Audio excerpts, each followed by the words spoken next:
Hello friends, today's explanation SSC CHSL Tier 1 question paper number 84. Come on.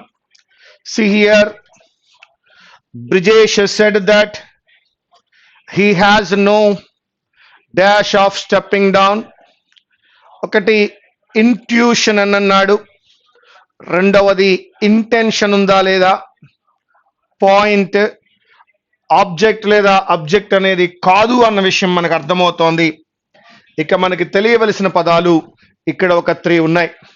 One is intuition, second one is intention, ఆ ఇంటెన్షనే నాకు లేదు అని చెప్తున్నాడు.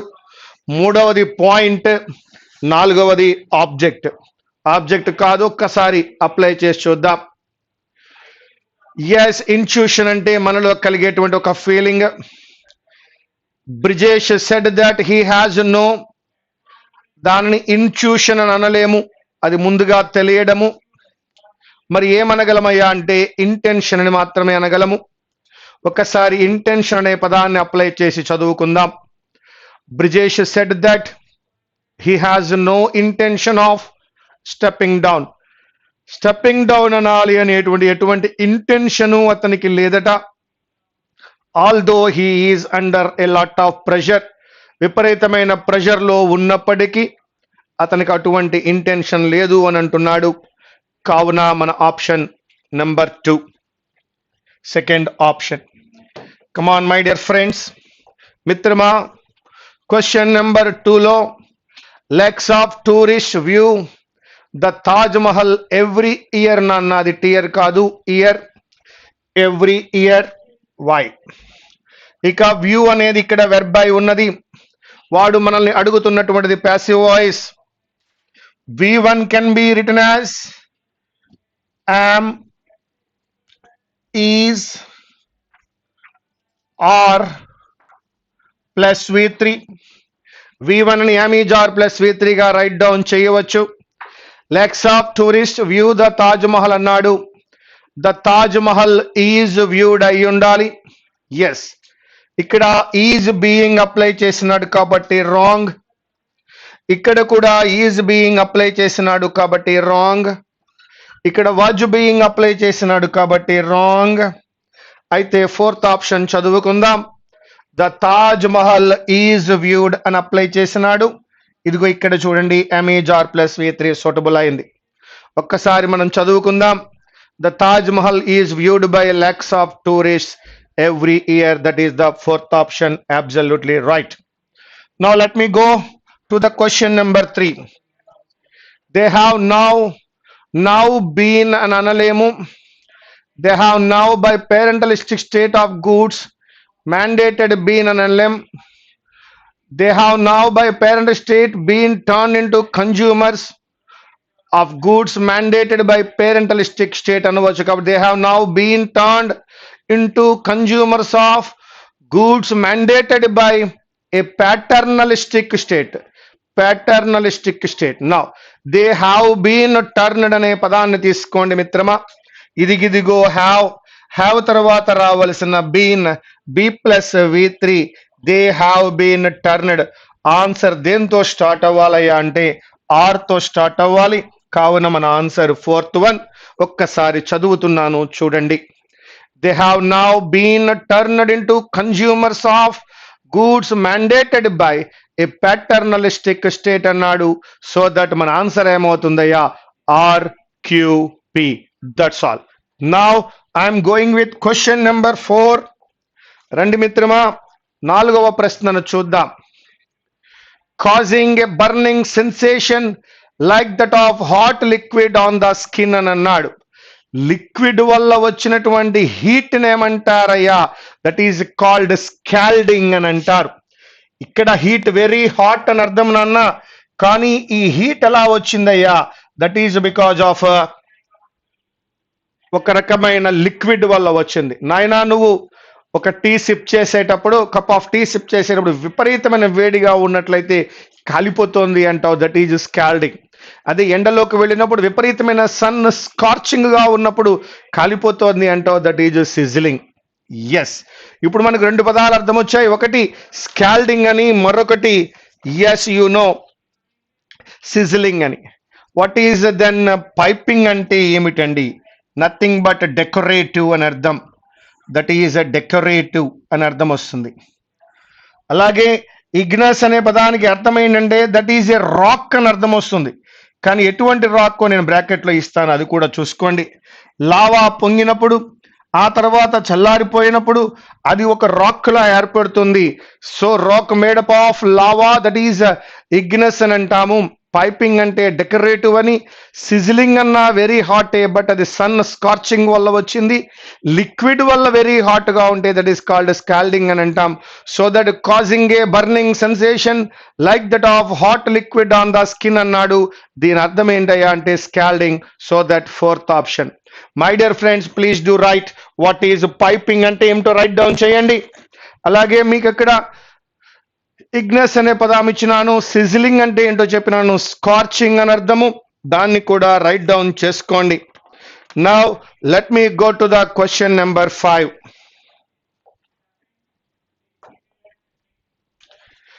Dead ringer అన్నాడు. ఆ ఇడియం యొక్క ఫ్రేజ్ ఏంటో, ఆ యొక్క ఇడియం యొక్క మీనింగ్ ఏంటో చూద్దాం. A competition whose outcome is already decided. దేని యొక్క అవుట్కమ్ ఆల్రెడీ డిసైడ్ అయ్యిందో అది. By unfair means no. A candidate fraudulently is substituted for another in a competition. ఒక పోటీ జరుగుతున్నప్పుడు ఒకరి బదులు మరొకరు కనుక అక్కడికి వచ్చినట్లయితే, మరొకరి ప్లేస్ లో ఫ్రాడ్యులెంట్ గా రీప్లేస్ చేసినట్లయితే వాడినే డెడ్ రింగర్ అంటారు. That is the second option.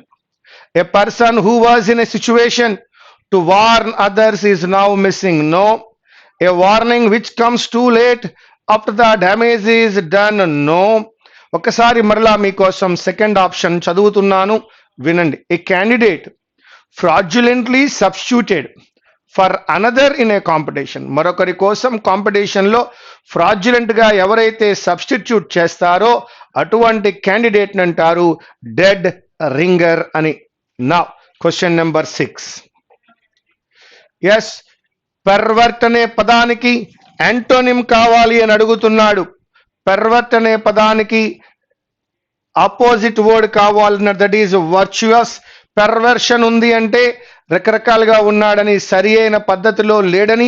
కానీ వర్చువస్ అంటే నేర్చుకున్నాం మనం, దట్ ఈజ్ మంచి గుణాలు ఉన్నాయి అని అర్థం. నౌ లిబర్టైన్ అంటే ఏమిటో చెప్తున్నాను, రాసుకోండి. మొరాలిటీ లేనివాడు, మోరల్స్ ఫాలో అవ్వని వాడిని మనం లిబర్టైన్ అంటాం. That is immoral. అలాగే మరొక పదం ఉంది అక్కడ, దట్ ఈజ్ డీవియంట్ అనే ఒక పదం కనిపిస్తూ ఉంది. ఈ డీవియంట్ అనేవాడు ఎలా ఉంటాడయ్యా? హీఈస్ అవే ఫ్రమ్, అందరి వలె ఉండడు. Away from common behaviour. Common గా మనందరికీ ఉన్న బిహేవియర్ లా వీడిది ఉండదు, వాడు డీవియంట్ గా ఉంటాడు. సో డిఫరెంట్ గా ఉంటాడు మనందరికంట, వాడిని అంటాం. మరి డిబాష్ అంటే ఏమిటండి? excess use of drugs లేదా ఆల్కహాల్, దానినే అంటారు డిబాష్ అని అర్థం. సో దట్ పర్వర్ట్ అనే పదానికి ఆపోజిట్ వర్డ్ ఏమొచ్చిందయ్యా అంటే వర్చువస్ అనే పదం వచ్చింది. Now I'm going with question number 7 మిత్రమా. 7th క్వశ్చన్ లోకి రండి. The directors are now inquiring in the cause of the fire. చదువుకోండి ఒక్కసారి. ఇంక్వైరింగ్ అనే పదం కనపడుతోంది మీకు. అటువంటి పదం వచ్చినప్పుడు ఇన్ ద కేస్ అని రాకూడదు, into the cause of fire అని రావాలి. కాబట్టి ఆన్సర్ ఇక్కడ ఉంది నాన్న, ఇన్ ద కాదది, ఇంటూ ద అని వచ్చి ఉండాలి. సో దట్ మిస్టేక్ ఎక్కడుంది అంటే third option, that is C. Now question number 8. As the judges enter the courtroom, judges అందరూ కూడా కోర్ట్ రూమ్ లోకి వచ్చినప్పుడు dash calls upon all occupants in the room to stand. ఒక జడ్జి గారు court room లోకి వచ్చినప్పుడు అందరూ కూడా లేచి నుంచోవాలి అంటున్నాడు. అది హ్యాబిట్ కాదు, అది కల్చర్ కాదు, అది ప్యాటర్న్ కాదు, అదొక ఫార్మాలిటీ. ఎవరైనా క్లాసులో ఒక టీచర్ వచ్చినప్పుడు లేచి నుంచుంటారు, దాన్ని ప్యాటర్న్ అనం, దాన్ని కల్చర్ అనం, అది హ్యాబిట్ కాదు, దట్ ఈజ్ అ ఫార్మాలిటీ. కాబట్టి మన ఆన్సర్ ఏమవుతుంది అంటే that is first option, formality. Now come on my dear friends, question number 9. That is dark horse అనే పదానికి మీనింగ్ అడుగుతున్నాడు. డార్క్ హార్స్ చూద్దాం. A candidate about whom little is known but who unexpectedly wins. ఒక 2 days back మనం మాట్లాడుకున్నాం. ఎవరు ఊహించని విధంగా ఎవరైనా విజయం సాధించినట్లయితే అతనిని డార్క్ హార్స్ అని అంటారు. A candidate about whom little is known. ఒక క్యాండిడేట్ గురించి మనకి ఏమీ తెలియదు, కానీ అనుకోకుండా అతనే విజయం సాధించాడు. He is called dark horse, an unexpected winner. Second ఆప్షన్కి రండి. A good person who has been unfairly maligned. కాదు. A person despised by everybody wins. No. A very unpredictable contestant sometimes win sometimes loses. కాదు నాన్న, ఒక unexpected winner ని అంటాం మనం dark horse అని. కాబట్టి ఫస్ట్ ఆప్షన్ తీసుకోండి, that is option number 1. Now my dear friends, come on question number 10 లో అడుగుతున్నాడు, సినానిమ్ అడుగుతున్నాడు. దట్ ఈస్ ప్యారలెన్స్ అంటే ఏమిటండి అని అడుగుతున్నాడు. ప్యారలెన్స్ అంటే ఏమిటో కావాలట, చూద్దాం. Parlance means it is a local dialect. ఒక లాంగ్వేజ్ మాట్లాడేటప్పుడు ఒక్కొక్కరికి ఒక స్లాంగ్ లేదా ఒక డయలెక్ట్ అనే ఉంటాయి. దాన్నే మనం లింగో అని అంటాం. డెఫినిటివ్ అంటే మిత్రమా ఖచ్చితంగా జరిగేదాన్ని డెఫినిటివ్ అంటాం. కెనానికల్ అనే పదంలో క్యానన్ అనే ఉంది చూసుకోండి. By the law or by the rule అని అర్థం. క్యానన్స్ అంటే రూల్స్ అని అర్థం, బై ద రూల్ అని అర్థం. మీకు అందరికి క్లాసిక్ అనే పదం ఐడియా ఉంది. బట్ పార్లన్స్ అంటే ఒక ఏరియాలో ఒక లోకల్ గా వాళ్ళు మాట్లాడుకునేటువంటి డైలెక్ట్ ని, వారి యొక్క స్లాంగ్ ని పార్లన్స్ అంటాం. That is also called lingo అంటారు. లాంగ్వేజ్ అనే పదం నుంచి వచ్చింది, లింగ్విస్టిక్ అనే పదం నుంచి వచ్చింది. ఎవరి లింగో వారిది, ఎవరి పార్లన్స్ వారిది. నా పార్లన్స్ అన్నా లింగో అన్నా about our style of speaking. Now my dear friends, question number 11 లో వాడు అడుగుతున్నాడు రికార్డింగ్ దేని గురించి అడుగుతున్నాడు అంటే స్పెల్లింగ్ గురించి అడుగుతున్నాడు. ఎస్, కలినరీ అనే పదము కరెక్ట్ గా ఉంది. దిస్ ఈస్ మకాక్ అని అంటాము. దట్ మీన్స్ ఏ మంకీ అనే అర్థం వస్తుంది. ఎస్, మీకు అందరికీ తెలుసు అంబియన్స్ అంటే ఏంటో మీకు అందరికీ తెలుసు. అండ్ ఫైనల్ గా మనం చూసేది ఏమిటయ్యా, ఈ చివరి పదంలో మనం ఏం చూస్తున్నామయ్యా అంటే that is Bordeaux. BOR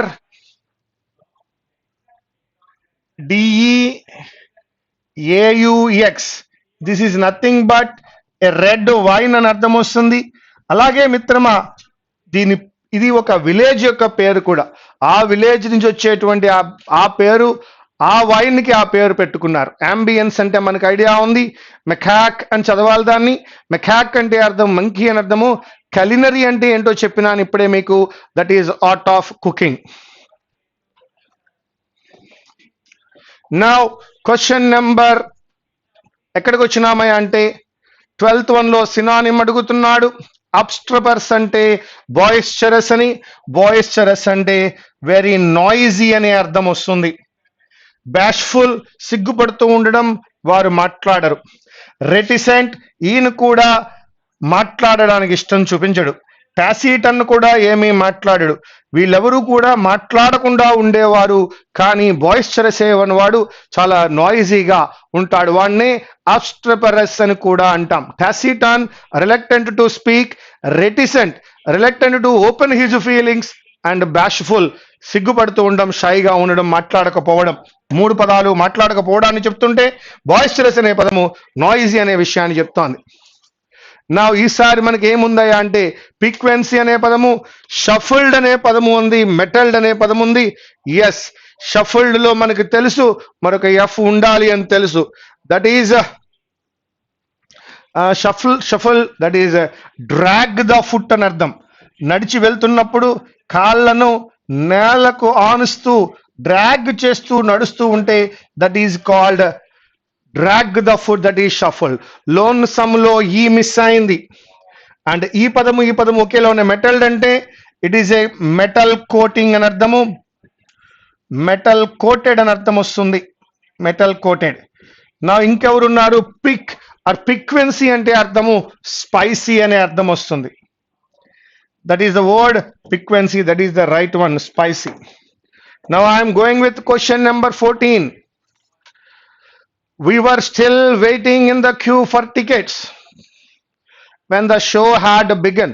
show ఇంకా బిగిన్ అయిపోయింది అయినా కానీ మేము వెయిట్ చేస్తున్నాము అన్నాడు. మిత్రమా, when there are two actions in the past, earlier action should be had plus v3. మేము ఇంకా వెయిటింగ్ లోనే ఉన్నాం కానీ అప్పటికే షో బిగిన్ అయిపోయింది అంటున్నాడు. కాబట్టి ఇక్కడ no improvement is required. Now 15th, frazzle అనే పదం ఇచ్చాడు, దానికి యాంటనిమ్ కావాలి అని అడుగుతున్నాడు. The word is frazzle, FRAZZLE. Frazzle అంటే అర్థం ఏమిటయ్యా? ఎగ్జాస్ట్ అయిపోయాడు, అతనిలో ఉన్న శక్తి అంతా అయిపోయింది అని అర్థము. దట్ ఈజ్ ఎనర్వేషన్ అంటాం, దట్ ఈజ్ లాసిట్యూడ్ అంటాం, దట్ ఈజ్ ఫ్రస్ట్రేషన్ అంటాం. ఈ పదాలన్నీ మనకి ఏ అర్థం ఇస్తున్నాయ్యా? వీక్ అనేటువంటి అర్థం ఇస్తున్నాయి, చాలా వీక్ గా ఉన్నాడు అని అర్థం ఇస్తున్నాయి. మరి దానికి ఆపోజిట్ గా ఉన్న విగర్ ఏం చెప్తోందయ్యా అంటే హెల్దీ అని, లేదా స్ట్రాంగ్ అనేటువంటి అర్థాన్ని ఇస్తూ ఉన్నాయి. So that the antonym is vigour, frazzle అనే పదానికి. Write down exhaust, opposite word is vigour.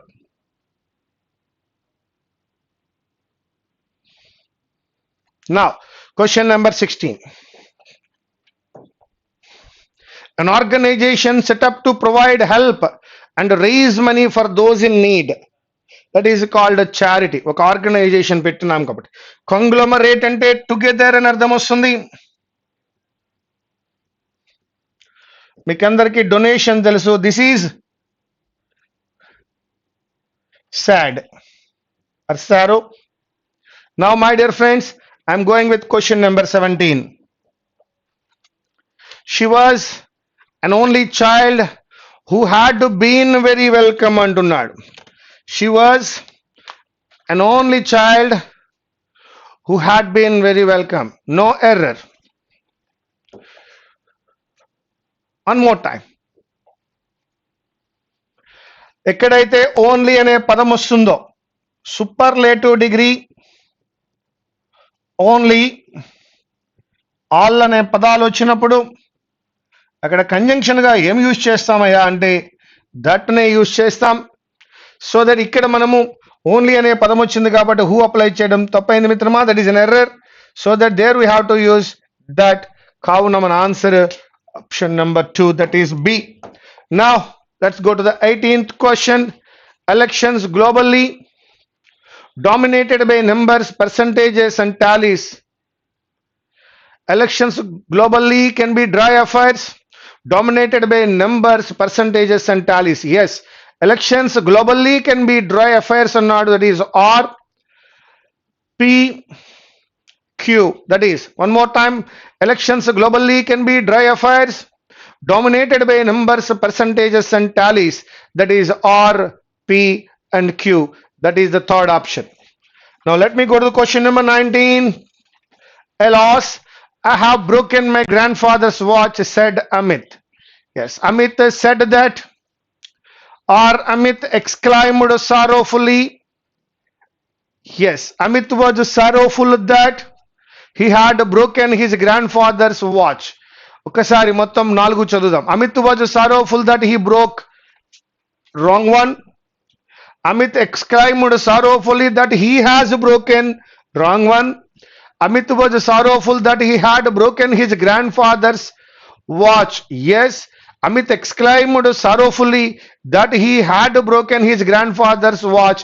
Yes, moreover third one kanna fourth one appropriate andi, so that we can go with the fourth option. One more time for you. Amit exclaimed sorrowfully that he had broken his grandfather's watch. That is the fourth option. Now let us see the question number 20. It was so hot during the concert that some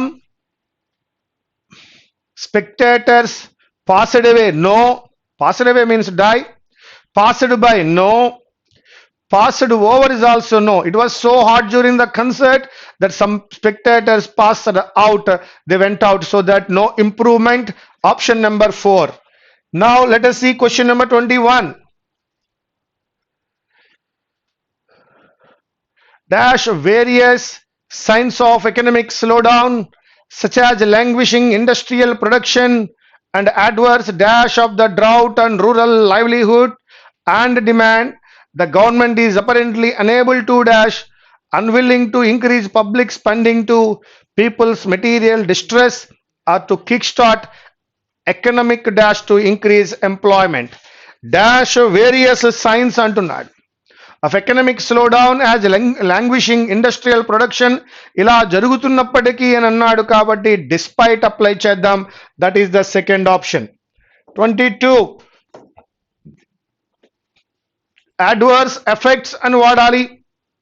so that ఖచ్చితంగా use చేయవలసింది first option. Now the government apparently unable అనే పదాన్ని వాడుతున్నాడు. The government apparently unable or unwilling to, that is the third option. Spending to cut people's material distress, no distress ని mitigate చేయాలి కాబట్టి spending to mitigate people's material distress. And the 25th one, or to kickstart economic dash to increase economic activity or economic employment, economic happening, economic performance అన్నాడు. It is not performance, it is activity. So that economic activity to increase employment. One more time, question number 21. Despite various signs of economic slowdown, such as languishing industrial production and adverse effects of the drought on rural livelihoods and demand, ఇలా జరుగుతున్నప్పటికీ the government is apparently unable or unwilling to increase public spending to dash people's material, to mitigate people's material distress or to kickstart economic activity to increase employment. Economic activity to increase employment. Now question number 1 one more time మిత్రమా, come on. question number 1 లో చూసినాం has no intention అని. Question number 2 చూసినాం view అనేది V1 అయినప్పుడు am is are plus V3 apply చేయాలని. Question number 3 లో చూసాం they have been turned R తో స్టార్ట్ అవ్వాలనుకున్నాం. Only one answer, that is RQP. And causing a burning sensation అన్నప్పుడు దట్ ఈస్ స్కాల్డింగ్ అని నేర్చుకుంటూనే what is sizzling, what is piping అనే విషయాన్ని కూడా నేర్చుకున్నాం. డెడ్ రింగర్ అనేవాడు a candidate fraudulently substituted for another in a competition అని. Virtuous, libertine, deviant, debauch గురించి నేర్చుకున్నారు. And then the directors are now inquiring into అనే పదం నేర్చుకున్నారు. Yes, it's a formality. And here dark horse means a candidate about whom little is known but who unexpectedly wins అని. Parlance and then ambience, mecca, culinary. Boisterous అంటే ఏమిటో నేర్చుకున్నారు. And piquancy, that is spicy అని. Had begun correct గానే ఉంది. Frazzle అనే పదానికి opposite word అడిగినాడు, దట్ ఈస్ విగర్ అని. ఎస్, ఒక మనీని రైజ్ చేయడానికి ఏర్పాటు చేసిన ఆర్గనైజేషన్ ఏమంటారా అంటే చారిటీ అంటారని. Only superlative degree only or that వచ్చినప్పుడు హూ అప్లై చేయకూడదు, దట్ అప్లై చేయాలని. Elections globally can be dry affairs dominated by numbers, percentages and tallies, that is RPQ. Question number 90 లోకి వచ్చినప్పుడు yes అమిత్ exclaimed sorrowfully అని తీసుకున్నాం. And question number 20th, that is passed away కాదు, passed by కాదు, that is passed out. In that way question paper number 84 is over. SSC CHSL model test Tier 1 question number 84 is over. Thank you very much.